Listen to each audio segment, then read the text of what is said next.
শত ব্যস্ততার মাঝেও চলে গেলাম একদিনের জন্য বাবার বাড়ি। সেখানে কি কি করলাম, কি কি খেলাম সেগুলো নিয়ে থাকছে আজকের এই ভিডিওটি। ভিডিওর শেষে আমার ভাগ্নির সুন্দর সুন্দর ড্রয়িং দেখাবো আপনাদের। অবশ্যই ভিডিওটি না টেনে সম্পূর্ণ দেখার অনুরোধ রইল। আসসালামু আলাইকুম, দিস ইজ আরিফাই ব্লগ। কি অবস্থা সবার? সকালে ঘুম থেকে উঠেই দেখি আমার বড় বোন আমার জন্য খিচুড়ি, ভর্তা এগুলো বানিয়ে রাখে। আর খিচুড়ি তো আমার খুব পছন্দের একটি খাবার, সাথে যদি ভর্তা থাকে তাহলে তো কোনো কথাই নেই। তারপর খাওয়া দাওয়া শেষে চলে যাব বাবার বাড়ি। একদিনের জন্য যাচ্ছি আজকে বাবার বাড়িতে। তারপরে ঢাকায় চলে যাব, কেননা আমার ছেলের পরশুদিন থেকে এক্সাম। তো প্রথমেই বাচ্চাদেরকে বসিয়ে দিয়েছি। এখানে আমার ছেলে আরাফ, আর এখানে ছিল আমার ভাগিনা আদনান। আর এদের দুজনকে একসাথে খাবার দেওয়া মানেই হচ্ছে তারা 1 থেকে 2 ঘন্টা একটানা গল্প করবে আর খাবে। তারপর 2 বাচ্চাকে নিয়ে চলে যাচ্ছি এখন বাবার বাড়িতে। তারপর এলাকায় ঢুকতে না ঢুকতেই দেখি এই সুন্দর হাঁসগুলা কি সুন্দরভাবে গোসল করছে। আমার তো দেখে মনে হচ্ছে এরা আমাকে রিসিভ করতে এসেছে। গ্রামের বাড়ি আমার খুবই পছন্দ। আর এই গ্রামের বাড়ির নদী, গাছপালা, পুকুর, হাঁস, মুরগি সবকিছুই যেন আমার খুবই ভালো লাগে। গাছপালার সম্পর্কে ধারণা আমার খুবই কম, এদের নামও আমি তেমন বলতে পারি না, কিন্তু এই গাছটা দেখে খুবই ভালো লাগছে। মনে হচ্ছে এটা একটা গেট হয়ে গেছে। অবশেষে চলে আসলাম আমার এই ছোট্ট টিনের বাড়িটিতে, যেখানে থেকে আমি খুবই শান্তি পাই, খুবই তৃপ্তি পাই। তো আমাদের উঠানের এক পাশে একটি মুরগির ঘর আছে, যা আমার আব্বু খুব শখ করে মুরগি পালে। আমরা কিন্তু ভাই বোনরা আব্বুকে অনেক বলি যে আব্বু মুরগি পালার এখন কি দরকার আছে, তোমার বয়স হয়েছে, কিন্তু আব্বু এগুলা শখ করে পালে। আব্বু বলে এতে তার টাইম পাস হয় এবং এগুলা তার খুবই শখের জিনিস, তাই আমরাও মানা করি না। আর এই দেখুন আব্বুর হাতের এই প্রথম কুমড় গাছে কুমড় হয়েছে। কুমড়টি দেখতে কিন্তু খুবই সুন্দর। আর আমার বড় বোনের বাগানে অনেক পেঁপে গাছ আছে, আর সেই পেঁপে গাছে প্রচুর পরিমাণে ফল ধরে মাশাআল্লাহ। তাই আপু আমাদের এক ব্যাগ পেঁপে দিয়ে দেয়, আর সেগুলোই আমরা ঢেলে নিই। আর এগুলা কিন্তু আমি সব ঢাকায় নিয়ে যাব, তাই এই বাসায় নিয়ে আসি, কেননা এখান থেকে আমি ঢাকায় চলে যাব কাল। কি রান্না করছো তুমি? এগুলা কি?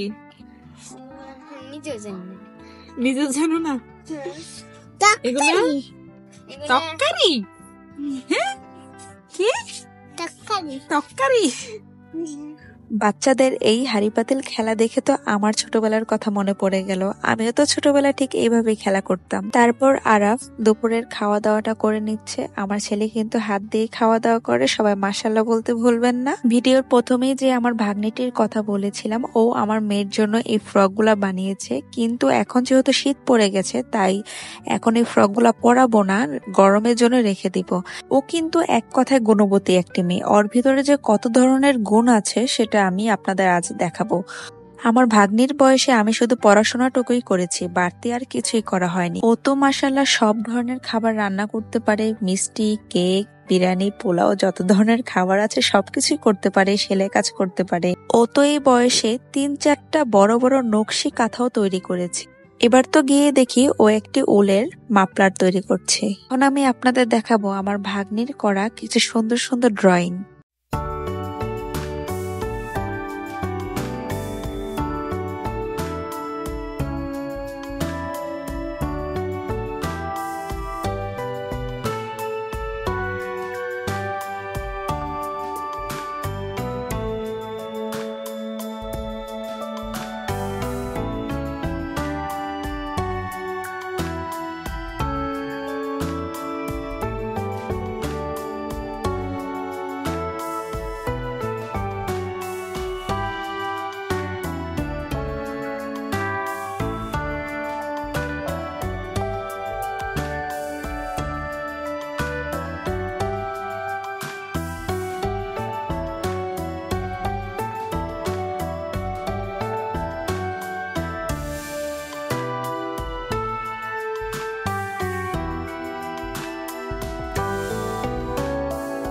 কেমন লেগেছে আমার এই ভাগ্নির ড্রয়িং গুলা?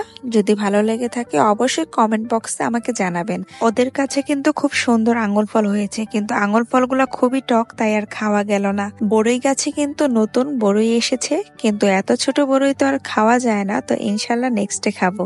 আমার ভাগ্নি খুব ভালো করেই জানে ফুল আমার খুবই পছন্দ, তাই তো ও গাছ থেকে জবা ফুল ছেড়ে আমার হাতে দিল। আর এগুলা ছিল কচুরিপানা ফুল, কিন্তু যত কথাই বলেন না কেন জবা ফুল কিন্তু লালটাই সুন্দর। বিকাল দিকে আব্বু আমার জন্য মিষ্টি আর পাউরুটি এনেছে, যা ছোট থেকে আমার খুবই ফেভারিট। জ্ঞান হওয়ার পর থেকে এই দোকানের মিষ্টি খেয়েই বড় হয়েছি। বাংলাদেশের যে প্রান্তে মিষ্টি খাই না কেন, এই মিষ্টির কাছে যেন আমার সবকিছু হার মানে।